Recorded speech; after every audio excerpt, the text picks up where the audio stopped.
দিতেই হবে, দিতেই হবে।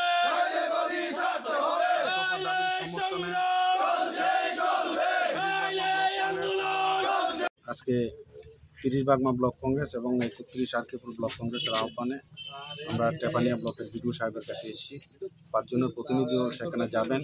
আমাদের এই যে 8 দফা, এই 8 দফার দাবির সমর্থনে সেখানে বক্তব্য তুলে ধরবে আমাদের ব্লক কংগ্রেস সভাপতি রঞ্জিত দেবনাথ, আমাদের বরিষ্ঠ কংগ্রেস নেতা প্রহ্লাদ ঘোষ, বারোয়া পঞ্চায়েতের প্রধান, প্রাক্তন প্রধান মিনুরানী পাল, উপপ্রধান উত্তম পাল সহ বিভিন্ন নেতৃবৃন্দরা আজকে এই কর্মসূচিতে এসছেন।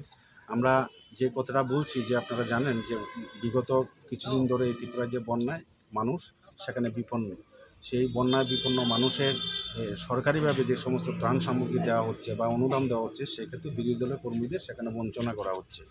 আমরা চাই সে বঞ্চনার প্রতিরোধ হোক।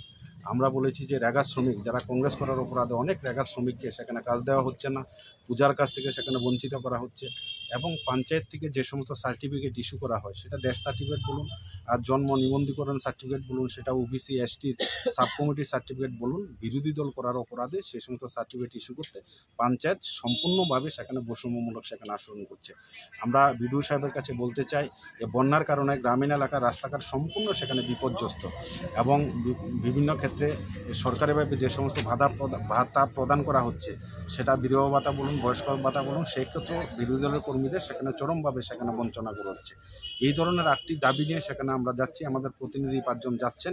আমাদের বিডিও সাহেবের কাছে আমাদের দলের সেখানে বক্তব্য তুলে ধরবেন। যদি আমাদের বক্তব্য সমর্থনে নিশ্চয়ই আমাদের দৃঢ় বিশ্বাস সম্মতি জানাবেন। আমাদের এই দাবি যদি পূরণ না করা হয়, আগামী দিন আরও আমরা বৃহত্তর আন্দোলনে যেতে সেখানে বাধ্য হব।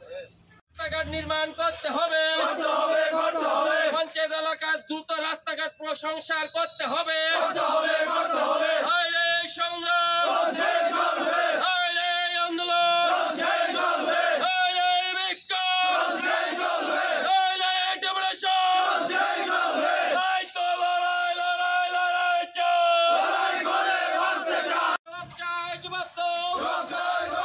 বিরোধী দলের কর্মী সমর্থকদের রেগার কাছ থেকে বঞ্চিত করা হচ্ছে কেন? বিজেপি সরকার জবাব চায়।